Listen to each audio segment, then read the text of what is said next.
Ridicule and Contempt by Keith A. Kennel. A friend posted this on his Facebook wall. You know, if we could get the anti-vaccine crowd and the abstinence-only education crowd together, that might solve a lot of our problems. It took incredible self-restraint not to lash out at that humorous observation. I understand sarcasm. I love sarcasm. Sarcasm is my life. Dead babies are not funny. Ridiculing people with hopes that they kill themselves off, kill their children because they don't agree with their worldview is contemptible. I consider my friend's quip the left-wing equivalent of alt-righters donning blackface as a joke.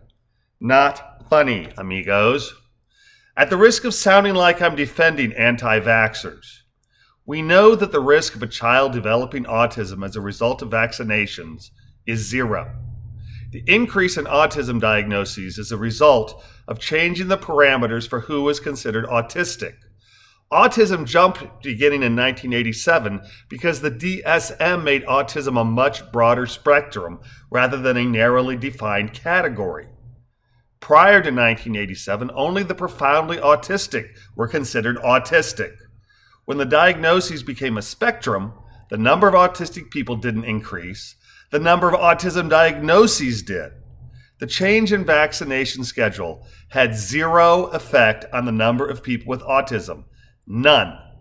The correlation is completely non-causal. It has no merit, but the faux autism threat isn't the only reason why loving parents keep their children from being vaccinated.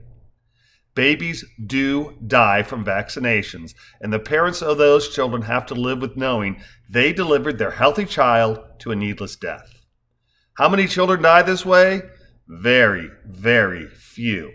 But if getting the message to those misguided souls that vaccines are over 99.99% safe is the goal, then why are we ridiculing concerned parents? Vaccines save lives, hundreds of millions of lives, but statistics don't matter much to the extremely rare parent whose child died as a direct result of a vaccination.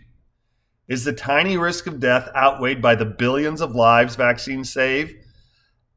Absolutely, but lumping all anti-vaxxers into the ludicrous, completely debunked autism argument is a disservice to grieving parents.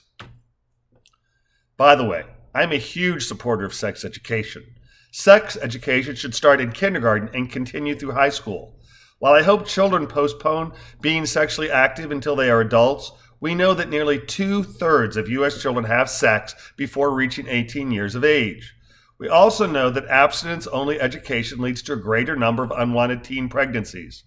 I want condoms in high school not because I wish to encourage children to have sex, but rather because wishing and hoping and praying won't keep people from doing what we are designed to. And I want the consequences of ill-advised, unplanned sexual union to be as pain-free as possible. Hope for the best, plan for the worst. Shaming is used on many minority groups. It is as ineffective as it is contemptible. Education, empathy, insistence, and patience are the foundations to showing that vaccines are a blessing, while ridicule, contempt, and declaring that unvaccinated children got what they deserved because of the actions of misguided parents is the lowest form of humanity.